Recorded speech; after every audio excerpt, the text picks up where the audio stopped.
Hello नमस्कार साथियों, दुनिया की नज़र इस बार भारत पर है। रसिया के प्रेसिडेंट व्लादिमीर पुतिन 4 साल बाद भारत में आए हैं। इस वीडियो में हम बातें करेंगे कि आखिर कब, क्यों और किन मुद्दों पर पीएम मोदी से उनकी बातें होंगी। क्या S-500 डील पर भी बातें होंगी? क्या रसिया यूक्रेन वार पर चर्चा होंगी? आइए जानते हैं। रशियन प्रेसिडेंट व्लादिमीर पुतिन 4 और 5 दिसंबर को भारत के 2 दिवसीय भारत यात्रा पे हैं। वे 23वां इंडिया रसिया एनुअल समिट में हिस्सा लेने के लिए दिल्ली पहुंचे हैं। भारत और रसिया के बीच हर साल एक एनुअल समिट होती है। पिछले कुछ सालों से कोविड और यूक्रेन रसिया कॉन्फ्लिक्ट के वजह से गैप हो गया था, जिसे अब भरा जा रहा है।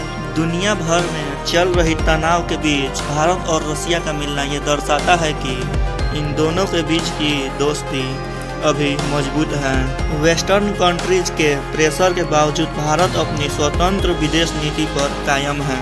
इस विजिट में इंडिया और रसिया के बीच डिफेंस, एनर्जी सेक्टर तथा ट्रेड और जियोपॉलिटिक्स के मुद्दे पर बात होने की संभावना है। डिफेंस सेक्टर में अगर बात की जाए तो इंडिया और रसिया के बीच एक बहुत ही बड़ा एग्रीमेंट साइन हुआ है, जिसे रेलॉस कहा जा रहा है, यानी कि reciprocal exchange of logistic support. इसके बारे में अगर डिटेल में बात की जाए तो यह एक मिलिट्री एग्रीमेंट है। इसके हो जाने से इंडिया और रसिया के बीच port, naval base, airfield, military facility, repair work, storage and support infrastructure का आपस में कभी भी इस्तेमाल किया जा सकता है। साथ ही S-500 के मुद्दे पर बात सुखोई 57 और AK-203 राइफल के बारे में भी और डिटेल में चर्चा होंगी। अगर एनर्जी सेक्टर में बात किया जाए तो कुदनकुलम न्यूक्लियर पावर प्लांट तमिलनाडु में रसिया की मदद से जो बन रहा है उसमें तेजी आएगी। ऑयल डील, लंबे समय तक सस्ता कच्चा तेल हमें मिलता रहेगा, इस पर एग्रीमेंट हो सकता है। ट्रेड बेनिफिट, भारत रसिया से तेल तो बहुत खरीदता है, लेकिन हमारा एक्सपोर्ट बहुत कम है। पीएम मोदी चाहेंगे कि हमसे दवाइयाँ, फार्मास्यूटिकल, एग्रीकल्चर प्रोडक्ट और ज़्यादा खरीदें।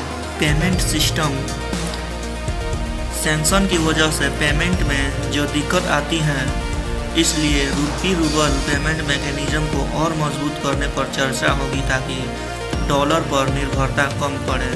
इसके साथ इंडिया और रसिया कॉरिडोर पर भी बातें हो सकती हैं ताकि दोनों देशों के बीच ट्रांसपोर्ट आसानी से हो।